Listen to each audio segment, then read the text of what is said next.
तेबे आगामी 24 घंटा अर्थात 23 एप्रिल बुधवार दिनर पाणीपाग अपडेट आसी जाइछि। बुधवार संध्या पर्यंत 4टी जिले में कालबैशाखी येलो वार्निंग जारी करा जायथिबा बेले भीषण ग्रीष्म प्रभाव पई 8टी जिला को कमला रंगर अर्थात ऑरेंज वार्निंग जारी करा जायछि। 8टी जिला को भीषण ग्रीष्म प्रभाव अर्थात सीवियर हीट वेव नहीं ऑरेंज अलर्ट जारी करा जायछि।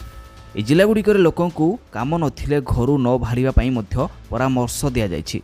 तेबे केउं केउं 4टी जिले में वर्षा बिजुली घड़घड़ी अर्थात कालबैशाखी पई एवं केउं 8टी जिला को भीषण ग्रीष्म प्रभाव पई ऑरेंज वार्निंग जारी करा जायछि। एने संपूर्ण तथ्य कौन रही जानापी निहाती भाव में वीडियो को शेष पर्यंत देखूँ। ता सहित चैनल को नुआ आसी कवरेज जोड़िया को सब्सक्राइब करने सहित ऑल नोटिफिकेशन को मध्य ऑन कर दिंतु। प्रतिदिन परी पाणीपाग संबंधी समस्त अपडेट सबू जानीपारे।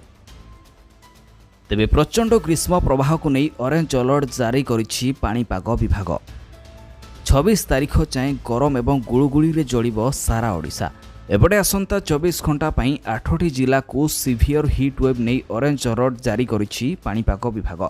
यह 8टी जिले में 42 डिग्री रु अधिक तापमात्रा रहिबाकु थिबा बेले प्रबल गरम एवं गुळुगुळी अनुभूत ହେବ। ସେଥିପାଇଁ ଲୋକଙ୍କୁ କାମ ନଥିଲେ ଘରୁ ବାହାରିବା ପାଇଁ ମନା କରାଯାଇଛି। ତେବେ ସେ ଜିଲ୍ଲାଗୁଡ଼ିକ ହେଲା କଳାହାଣ୍ଡି, ବଲାଙ୍ଗୀର, बरगढ़, सोनपुर, बौद्ध, सम्बलपुर, झारसुगुड़ा और सुंदरगढ़।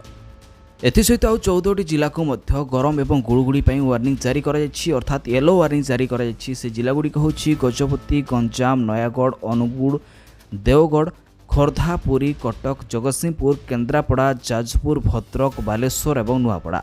एबे जानिनंतु कालबैशाखी अर्थात वर्षा बिजुली घड़घड़ी और पवन पर केउं केउं 4टी जिला को सबू येलो वार्निंग जारी कराଯାଇଛି। तेबे से जिलागुड़िक होला मालकानगिरी, कोरापुट, रायगड़ा और कलाहांडी।